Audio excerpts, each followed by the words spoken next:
आज का हमारा टॉपिक है मकबूलियत हासिल करने के रास्ते। मकबूलियत हासिल करने के तीन रास्ते हैं।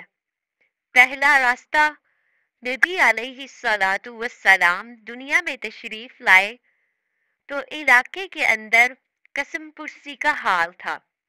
हर तरफ जुल्म ही जुल्म का दौर दौरा था। इन हालात में आप सल्लम को मकबूलियत हासिल करने के लिए बड़े आसान तरीके हासिल थे। मसलन अगर अल्लाह के महबूब सल्लल्लाहु अलैहि वसल्लम खड़े होकर ये नारा लगाते कि लोगों, हम इक्तिसादी तौर पर बहुत पीछे हैं, ना हमें खाने को मिलता है ना हमें पहनने को मिलता है, लिहाजा हमारे मुआशी हालात अच्छे होने चाहिए। आइए मैं आपको रोटी कपड़े और मकान के हसूल का तरीका बताता हूँ। ये ऐसा नारा था कि एक नारे के ऊपर पूरे के पूरे अरब के लोग इकट्ठे हो जाते, मगर आप सल्लल्लाहु अलैहि वसल्लम ने ये रास्ता इख्तियार नहीं किया। दूसरा रास्ता दूसरा रास्ता ये था कि अगर कह दिया जाता कि इधर धरती के अंदर चारों तरफ जुल्म ही जुल्म नजर आता है, लोगों पुरसुकून जिंदगी हासिल करने के लिए आओ, मैं तुम्हें इस मुआशरे के अंदर अदल इंसाफ कायम करके दिखाता हूँ।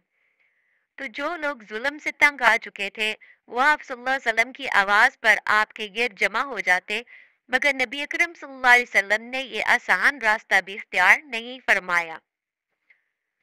तीसरा रास्ता ये मुमकिन था कि नबी अकरम सल्लल्लाहु अलैहि वसल्लम ये इरशाद फरमाते कि अरब के लोगों, दुनिया में दाएं बाएं बड़ी तहजीब याफ्ता हुकूमतें हैं।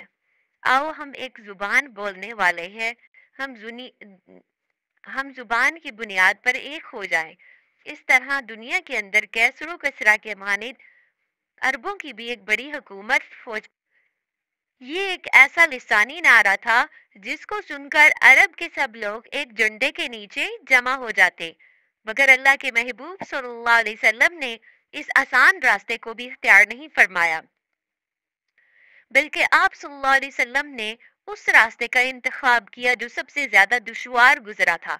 वो ये था कि परवरदिगार की जानिब से पैगाम आया कि ए मेरे महबूब, कह दीजिए कि नहीं कोई माबूद सिवाय अल्लाह के। चुनांचे अल्लाह के महबूब सल्लल्लाहु अलैहि वसल्लम ने अरबों को जमा करके फरमाया, या अय्युहन्नासु, ए लोगो, कुलू ला इलाहा इल्लल्लाह, तुम सब कहो अल्लाह के सिवा कोई माबूद नहीं, तुफ्लिहू, तुम कामयाब हो जाओगे।